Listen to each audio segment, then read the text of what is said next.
നമസ്കാരം.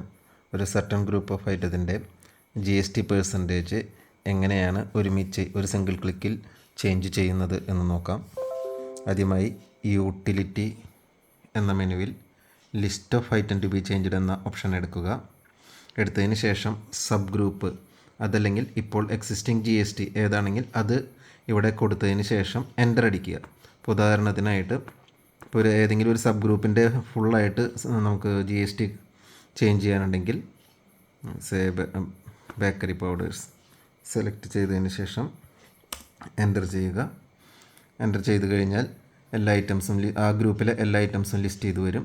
എല്ലാ ഐറ്റംസും GST ചേഞ്ച് ചെയ്യാനുണ്ടെങ്കിൽ സെലക്ട് ഓൾ ക്ലിക്ക് ചെയ്യാം. അപ്പോൾ ഇവിടെ ടിക്ക് വരുന്നതാണ്. ആവശ്യമില്ലാത്ത ടിക്ക് ചെയ്യേണ്ടാത്ത ഐറ്റത്തിന് മാത്രം ടാക്സ് ചേഞ്ച് ചെയ്യാൻ പറ്റില്ല. അല്ലാത്തതിനെല്ലാം നമുക്ക് ടാക്സ് ചേഞ്ച് ചെയ്യാൻ പറ്റും. അത് ടിക്ക് ചെയ്തതിന് ശേഷം പാർട്ട് 3 ക്ലിക്ക് ചെയ്താൽ അതിൽ ഇപ്പോൾ ലേറ്റസ്റ്റ് GST എത്രയാണോ അത് കൊടുക്കുക. ഇപ്പോൾ 12 ആണെങ്കിൽ 12 എന്ന് കൊടുത്തതിന് ശേഷം ചേഞ്ച് ടാക്സ് ക്ലിക്ക് ചെയ്യുക. Do you want to change? Yes. ഇപ്പോൾ ഈ ഗ്രൂപ്പ് ഓഫ് ഐറ്റം ടിക്ക് ചെയ്ത എല്ലാ ഗ്രൂപ്പിലെ ഐറ്റത്തിനും ടാക്സ് ചേഞ്ച് ആയിട്ടുണ്ടായിരിക്കും. അതുകൂടാതെ സബ് ഗ്രൂപ്പിന് പകരം നമുക്ക് ഏതെങ്കിലും ഒരു സർട്ടൺ പെർസെൻറ്റേജ് ഓഫ് ഐറ്റംസ് ആണ് GST കൊടുക്കേണ്ടതെങ്കിൽ ഇപ്പോൾ 18 ആണെങ്കിൽ 18 സെലക്ട് ചെയ്തതിന് ശേഷം എൻ്റർ ചെയ്ത് കഴിഞ്ഞാൽ 18 എല്ലാ ഐറ്റംസും ലിസ്റ്റ് ചെയ്ത് വരും. അതിനുശേഷം താഴെ ചേഞ്ച് ടാക്സ് എത്രയാണെങ്കിൽ ഇപ്പോഴത്തെ ലേറ്റസ്റ്റ് GST എത്രയാണെങ്കിൽ അത് കൊടുത്തതിന് ശേഷം ചേഞ്ച് ക്ലിക്ക് ചെയ്താൽ മതിയാകും. ഇതൊരു ഗ്രൂപ്പ് ഓഫ് ഐറ്റംസ് ചേഞ്ച് ചെയ്യുന്നതിന് ഈ ഓപ്ഷനാണ് എടുക്കുന്നത്.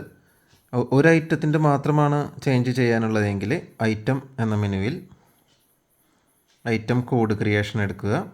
ഐറ്റം കോഡ് ഇവിടെ ടൈപ്പ് ചെയ്ത് കൊടുക്കാവുന്നതാണ്.